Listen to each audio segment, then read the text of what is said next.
Hi everybody, today in front of me I have OPPO Reno 7 smartphone, and in this video I would like to show how you can set the Opera browser as your default application on this device. So first of all, just open up the settings app. Here scroll down until you stumble upon the apps category.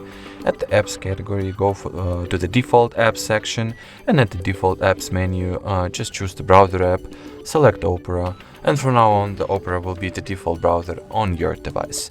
There is also the second way to do it from the Opera browser itself. In order to execute the second way, open up the Opera. Here tap on this icon you have at the bottom right corner, press on settings and scroll down until you'll see the default browser